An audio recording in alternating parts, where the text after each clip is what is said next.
Welcome back to another installment of Everything NHL. I'm your host, Nathan, and we're here with our expert, James Kumar. Hey, what's up, man? So, so this week we're gonna go over the fantasy awards for the NHL players, and we'll talk about some news around the league. How does that sound? Yeah, it sounds good. Let's hop right into it. All right. So for the fantasy awards, we'll start with forward of the year. Connor McDavid, he was rank one this year in Yahoo with 33 goals, 72 assists. He was plus 21, 37 power play points, 200 shots, and 61 hits. And I had Leon Draisaitl for the runner up with 31 goals, 53 assists, plus 29, 32 power play points, 168 shots, and 37 hits. And what are your thoughts on these two players? Yeah, honestly, I think you pretty much hit it spot on. McDavid, obviously 105 points. He pretty much chipped in every fantasy category. So if you had him in your league, there's a good chance you went to the finals and potentially won the league. And I guess Leon Draisaitl is the same thing. I know I had him in one of my leagues and I ended up winning. So yeah, both really solid fantasy players. Definitely must-haves heading into next season. Yeah, for sure. And I guess we could take a look at Defender of the Year next. Who are some guys who thought deserved the award? Yeah, so for defender of the year, I put Dougie Hamilton. I believe he finished inside the top 25 in total rank in Yahoo. I mean, the guy was just a stud this year. He put up 10 goals, 32 assists. He was a plus 20. He had 18 power play points, 180 shots, 52 hits. Really solid. No matter what league you were playing in, he was very valuable. And in my opinion, he was the most valuable defenseman for fantasy.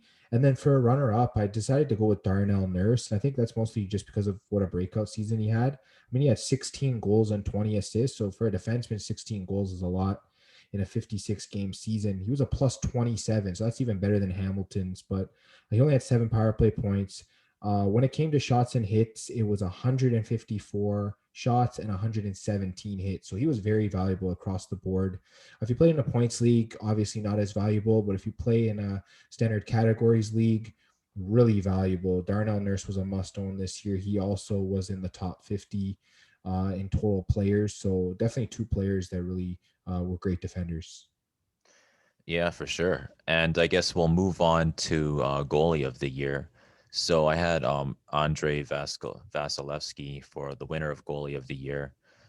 He had 31 wins, 10 losses. I think his goals against average was a little bit over two, it was like 2.212 or something. He had 93 goals against, 1,144 saves.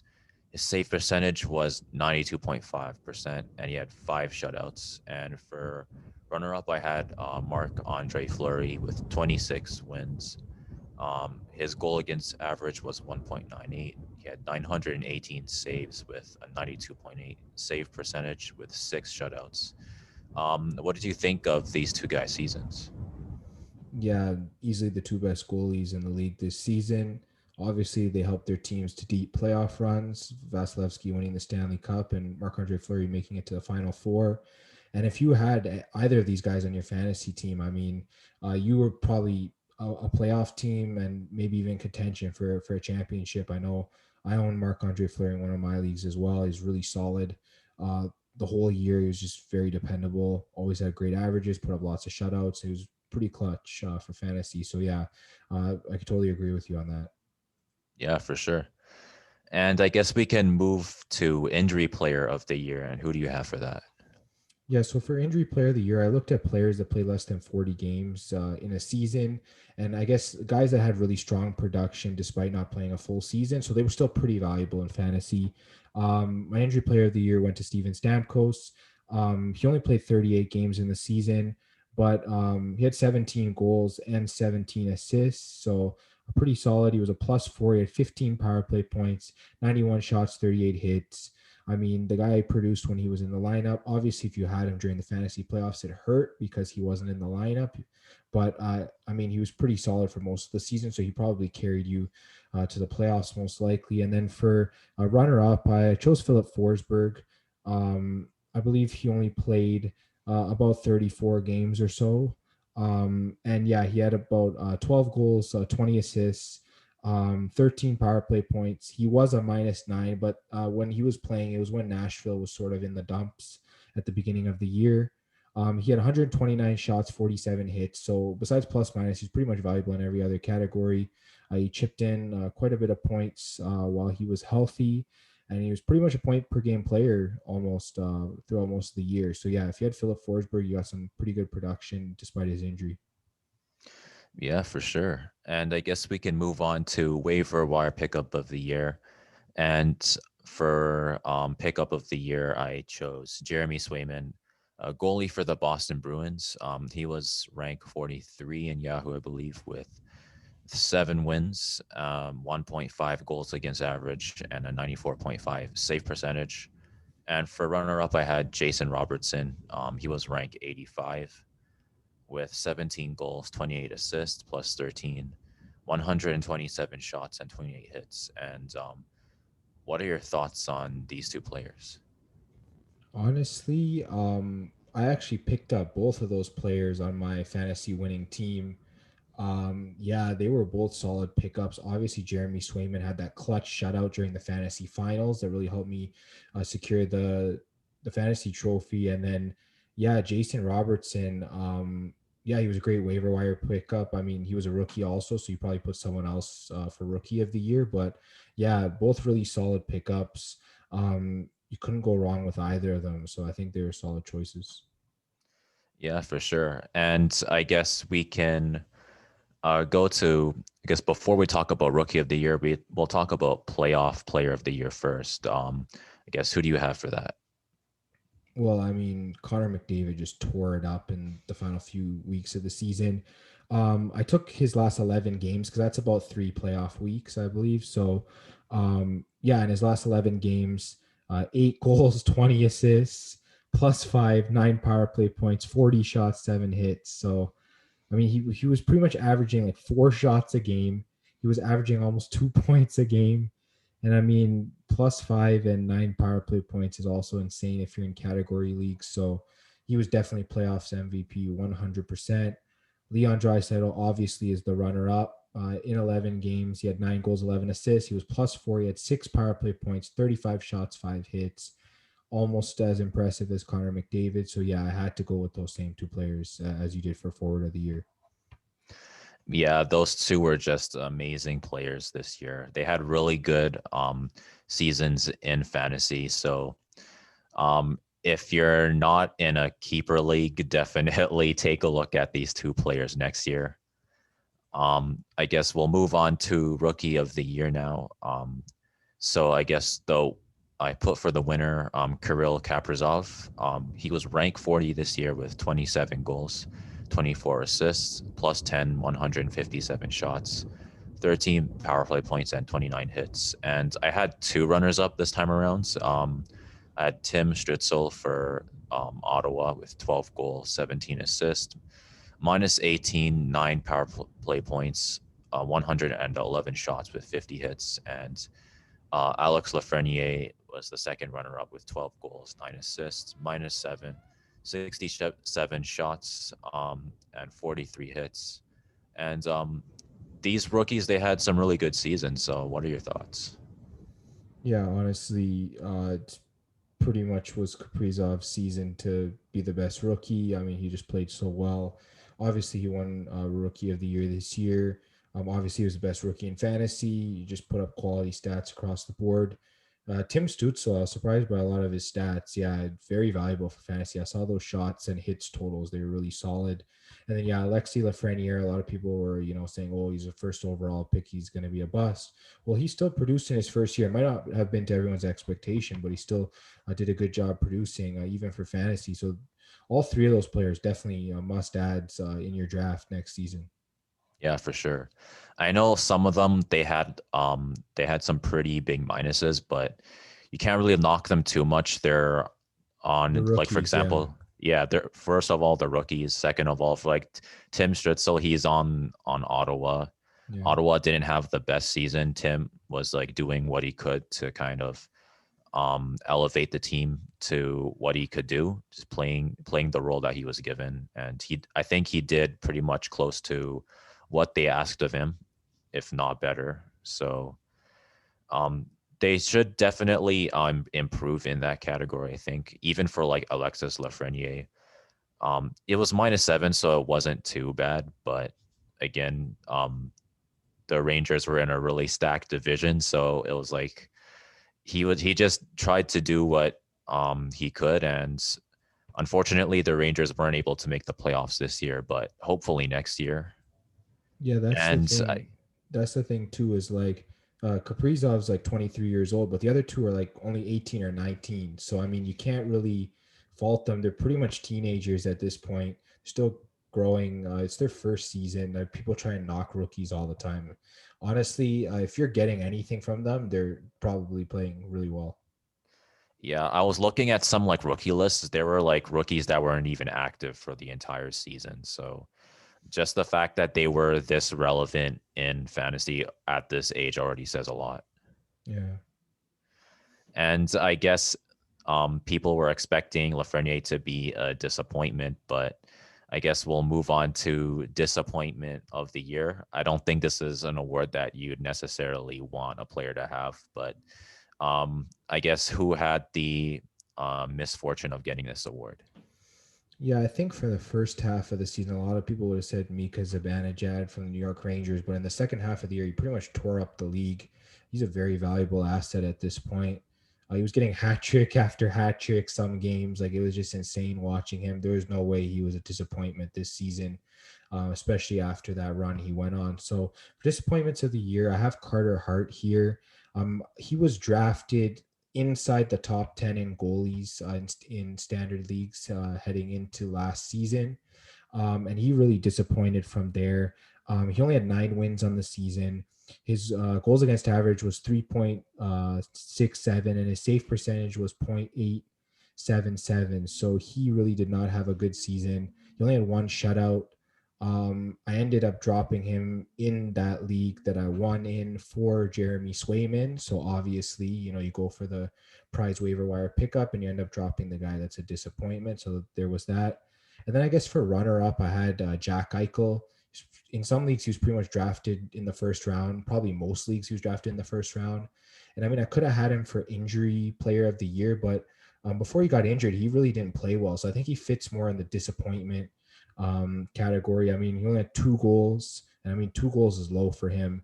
16 assists. He was a -9. He had 9 power play points. That was pretty decent. He did well in that category, but only 61 shots and 20 hits is well below what we expect from a guy like Jack Eichel. I mean, if people are taking him inside the first round, which in 12 man leagues, that's top 12 pick. So if your team's taking him as their first pick, you got to produce. And he just didn't produce. So definitely Jack Eichel is my runner-up for disappointment of the year. Yeah, I guess maybe next year people are probably going to expect them to kind of have seasons that I guess would be considered another disappointment. So maybe they'll do the opposite. So you draft them like really low and then they do really well.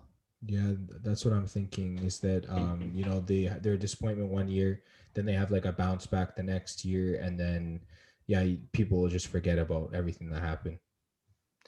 Yeah, I think these two players, they're still pretty good players. So not necessarily the ideal season that they had, but hopefully they'll be able to improve for next season. Yeah, I definitely think they should bounce back next year. And with that, I guess we'll move on to some news around the league. We'll start with a retirement from the goalie of the Nashville Predators, PEKKA Rinne. 15 seasons in the NHL. He is a really good player in his time in the league. And just what are your general thoughts about this? Yeah, I mean, he was getting up there in age. I mean, he really wasn't playing to sort of the level he was. I guess 2018 he won the Vezina Trophy for goalie of the year, so that was sort of his like peak year. Then he sort of came down after that. Um, it says here his goals against average is fourth best among goalies with at least 350 wins in their career, behind Hasek, Brodeur, and Jacques Plante. So he's in some top company with some of his stats. Apparently, he's the highest winning Finnish goalie to ever play. He took Nashville on that finals run in 2017. Um, yeah, it's he's had a great career. Obviously, no Stanley Cup, but um, he was still pretty solid. He was a Hart Trophy, almost a finalist. He was fourth in voting in one of the seasons. I believe it was 2011. So he almost won an MVP as well. So I mean, he played some top level goaltending during his career. He also won the Clancy Memorial Trophy this past season. I know we talked about that for the leadership qualities on and off the ice. Um, he was a first team All Star in 2018, second team All Star in 2011. Yeah, that's pretty much all I can say. He has a lot of accomplishments in his career. He's going to go down as one of the best Finnish goalies of all time, I think. Yeah, I'm guessing Team Finland is going to miss having him around. I guess he's probably going to be enjoying his time back in Finland fishing. Yeah, I mean, yeah, I heard they do a lot of that in Finland, and yeah, it looks like his fellow Finnish goalie Tuukka Rask might even retire soon. So they'll be losing two solid goalies from the league. So, yeah, definitely, congrats, Pekka Rinne, on your career, and yeah, I guess best. Like we wish you the best on your future endeavors, and yeah, and I think Nashville's in good shape with the way UC Saros played this year. I mean, stealing a couple games off Carolina in the first round with like a subpar team. I mean, he seems like a very good goalie. I think that Rene was sort of able to pass the torch this past season.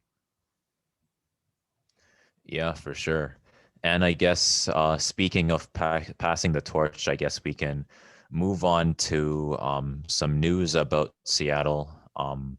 Carey Price has apparently waived his, I think it was like a no move clause. This is right before the expansion draft is happening.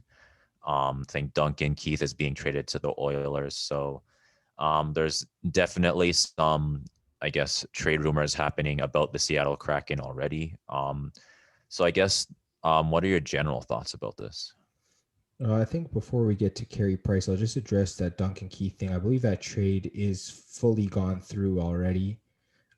He's already been traded to the Oilers, and I think they will protect him from the expansion draft. He was traded for Caleb Jones and a conditional round pick from 2022. But yeah, I think the Oilers were sort of trying to address their lack of defense. I think when they got swept in four by the Jets this past year in the playoffs. They also need more experience too. I think their blue line was very young. They didn't have a lot of veteran defenders. And I mean, Keith, he's won 3 Stanley Cups with Chicago. He was playoff MVP in 2015. I mean, he's been two-time defenseman of the year. The list of accomplishments just goes on and on with this guy. I mean, he is up there in age. He's 38. Um, but yeah, I mean, experience is something that you really just can't buy. You really gotta just have it or don't have it. And it clearly looks like Edmonton's trying to get experience. And I mean, they have a team, to go forward. They just need to keep adding pieces. And I think getting Keith is one of those pieces. Yeah, I guess Edmonton was kind of like a younger team, so trying to get some more experience, especially a guy like Keith who's been around the block multiple times, to kind of just show you, I guess, just how to win at a playoff level. That's definitely gonna help Edmonton, I think, going forward. Yeah, I mean, obviously he's not in his prime, being 38 years old, but you're pretty much just paying for the experience at this point. Yeah, for sure. And I guess moving on to the Carey Price trade rumors. I guess what are your thoughts on the prospect of um, the Montreal Canadiens losing Carey Price? Yeah, so basically what's happening here is It says Carey Price himself has waived the no movement clause, so he can be exposed to the Seattle Kraken. Um, I don't know whether the team's asking him to do it or whether he wanted to do it. I mean, it would make sense if he wanted to do it because obviously he's from the Western Canada area, which is pretty close to Seattle. And apparently his wife is from Washington State, which is where Seattle is located, obviously. So it wouldn't be out of the realm of possibility that Carey Price himself wants to go play in Seattle to be closer to friends and family. It also wouldn't be out of the realm of possibility, I guess, for him to already have an agreement with Seattle to take him if he released his no movement clause. So this could end up being a done deal already. Even I know we don't have the expansion protection list yet. They come out on Sunday, which is probably the time this podcast will be out.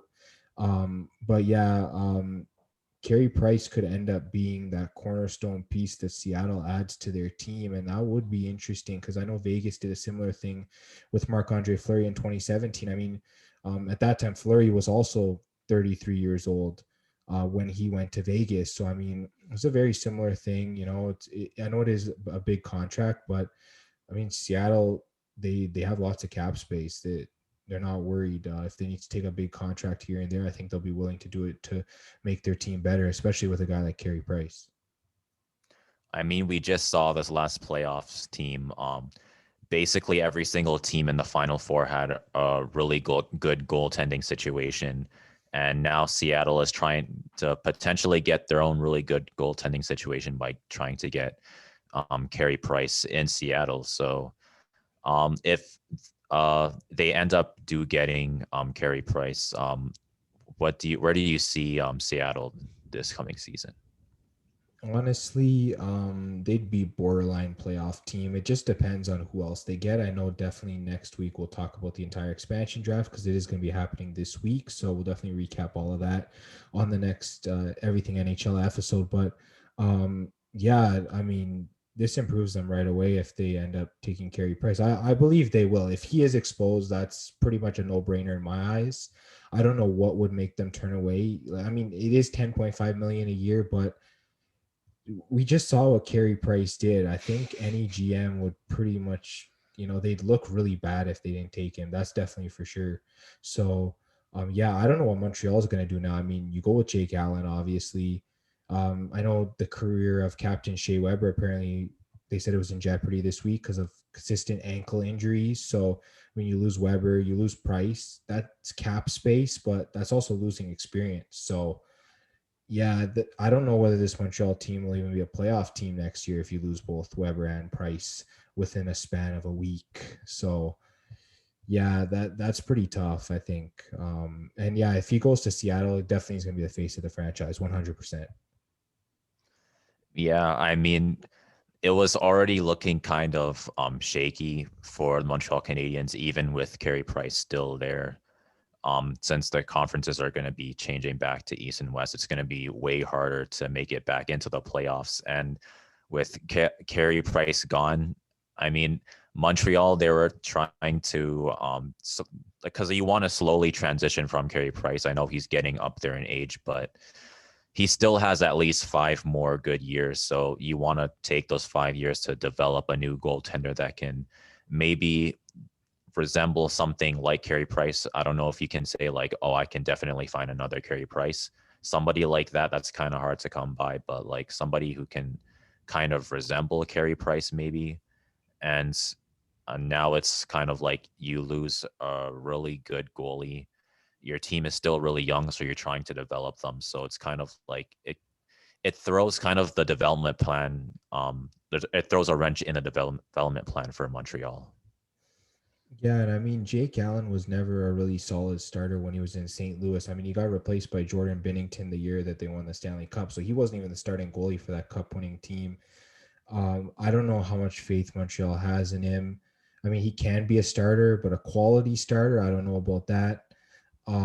Yeah, they'll definitely either need to go out in free agency and grab another goalie or maybe bring someone up from the minors. I think I'd probably be more comfortable grabbing someone out of free agency until you can develop someone. I wouldn't try and rush any of the goalies up from the minor leagues. So Yeah, definitely an interesting situation. I guess we'll see what happens if he ends up going to Seattle.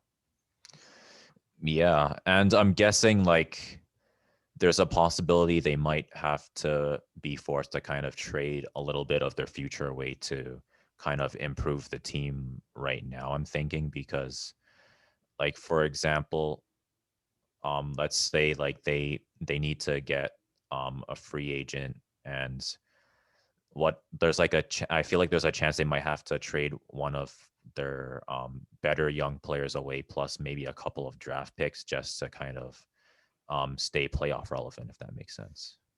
Yeah, honestly, Montreal is going to be in an interesting situation. But I mean, if you're freeing up both Weber and Price's contracts, that's like 18 million right there. So I mean, you can go and use that, and you can get a lot of players. Maybe you can go in free agency and sign a guy like Dougie Hamilton to play defense. You can go sign a goalie that might be out there, whether it's like Frederick Anderson from Toronto. I know he's a free agent. Whether it's whoever else might be on the market, you go and sign one of those guys. And I mean, there you go. You sort of it's not like bad replacements. Obviously, Hamilton's in his prime, so that's definitely a must add. I mean, we just named him fantasy defenseman of the year. So I mean, if you go sign a guy like that, it's big time. You sign Freddie Anderson. I mean, he was a solid starter for Toronto for the last 5 years. So I mean, he took them to the playoffs like pretty much every single season he was there. So I mean, yeah, you're filling the gap. You're saving a bit of money. I mean, maybe Montreal tries to do that, and then they try to improve their team. So we'll see what happens. Yeah, I guess the next best thing is trying to have a lot of cap space. That'll definitely give some room for improvement. You'd be able to get another big time free agent, and if one of your players ends up, I guess, developing really quickly, they have a breakout season or something. You're not having to kind of struggle come the following off season with who you're going to, I guess, trade away to get some more cap space. Yeah, for sure. That definitely frees up a lot of space. They can re-sign Philip Deneau. Also, I know he's a free agent. He's one of the better centers for them in the playoffs. Definitely want to keep him around. So, yeah, it's going to be tough for them. But I guess we got to see what all of the moves are going to be that they're going to make in the next couple weeks. Yeah, for sure. And I guess like I guess the question for Montreal is, do they want? I guess because if they were able to keep Carey Price, it wouldn't really be. It would just be a matter of trying to get some more offense. But for Montreal now, it's how do you kind of still improve the offense while at the same time trying to keep as much as the defense that you used to have. Yeah, honestly, they're gonna need pieces to fill it like pretty much every position at this point. So it's gonna be it's definitely gonna be a interesting offseason for them. And I mean an interesting offseason for Seattle too. I know we're gonna be talking about the expansion draft, like I mentioned in the next episode. So yeah, there's a lot going on. Obviously, we said Sunday the protected lists are gonna come out. We can sort of see who might go to Seattle, and then the expansion drafts on Wednesday. So and I think the NHL draft is like Friday and Saturday, so we might have a lot of recapping to do for the next episode. That's for sure. Yeah, and I guess just to reiterate, if you had to pick a team to make this Stanley Cup Finals, and um, for whatever reason you wanted a sleeper team, Seattle's probably one of the sleeper teams to pick. I mean, it's there's just like a lot of potential this season for Seattle. They have a blank canvas. They don't have to deal with cap space or an existing roster. It's pretty much just they can pick for the most part whoever they want. So it's a team where anything can happen. Yeah, we saw what happened with Vegas. Obviously, they went to the finals in their first season. I mean, if Seattle gets someone like Carey Price, I guess you never know. I guess we'll see. If that happens, we might see Carey Price in another Stanley Cup final situation. Yeah, I mean, you never know the way things have been looking. We've seen crazier things happen than that, so I guess you never know. Yeah, for sure. And I guess since we're at the end of the podcast, do you have any final thoughts? Honestly, I'm looking forward to seeing what kind of a team Seattle is going to have, and yeah, we'll definitely be talking about it in the next episode. So, yeah, there's going to be a lot of discussion for sure. Yeah, I guess I'm just kind of interested to kind of see how the direction of the NHL kind of continues to shape out.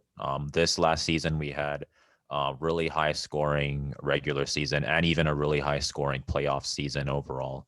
I know the last final series ended up being kind of more of um, a low scoring kind of what you would normally see in an NHL game, but now there's going to be crowds, so you'll be able to see this high scoring game up close. Yeah, for sure. It's definitely going to be a great season coming up. And yeah, 32 teams. It's going to be exciting. Yeah, for sure. And that about brings us to the end of everything NHL. Definitely let us know your thoughts about the off season in the comments. Leave us a review, give us a like, subscribe, hit the bell for notifications if you liked the video. If you liked to give us a listen, we're on Spotify, we're on Google Podcasts, we're on Apple Music. Give us a follow on all of those streaming sites. If you need picks, you can follow us at FanFan Podcast on both Twitter and Instagram. And we'll see you next week.